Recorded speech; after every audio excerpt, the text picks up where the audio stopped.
Hey guys, welcome back. பொங்கலுக்கு புது படத்தை எதிர்பார்த்து காத்துட்டு இருந்தவங்களுக்கு கமல் சார் கொடுத்த செமையான அப்டேட் தான் இந்த வீடியோ. விக்ரம் படத்துக்கு அப்புறம் கமல் சாரோட நெக்ஸ்ட் ஃபிலிமுக்கு வெயிட் பண்ணிட்டு இருந்தவங்களுக்கு கமல் சாரோட இந்த லைனப்ஸ் தான் பதில். சங்கர் சார் கூட இந்தியன் 2வும் இந்தியன் 3யும் பண்ணுறாரு. மணி சார் கூட தக்ஸ் லைஃப். பிரபாஸுக்கு வில்லனா கல்கி 2898 படத்தில் கமல் சார் நடிக்கிறாரு. KH 235 அல்லது KH 236.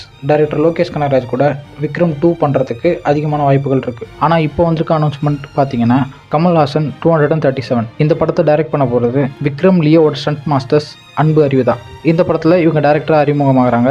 இவங்க ஏற்கனவே director Lokesh Kanagaraj and music director அனிருத்தை வச்சு ஒரு படம் பண்ண வேண்டியதாக இருந்துச்சு. சில காரணங்களால் அந்த படம் ட்ராப் ஆகிடுச்சு. இப்போ உலகநாயகன் கூட கூட்டணி சேர்ந்திருக்காங்க. இந்த படத்தை கமல் சாரோட ப்ரொடக்ஷன் ராஜ்கமல் ஃபிலிம்ஸ் தான் ப்ரொடியூஸ் பண்ணுறாங்க. இந்த படத்துக்கு அனிருத் மியூசிக் பண்ணுறதுக்கு அதிகமான வாய்ப்புகள் இருக்குது. இந்த படம் 2025 தியேட்டருக்கு வரப்போகுது. இந்த படத்துக்கு எவ்வளோ எதிர்பார்க்குறீங்க? அது மட்டும் இல்லாமல் கமல் சாரோட லைனப்ஸில் நீங்கள் எதுக்கு ரொம்ப வெயிட் பண்ணுறீங்கன்றதை கமெண்ட்டில் சொல்லுங்கள்.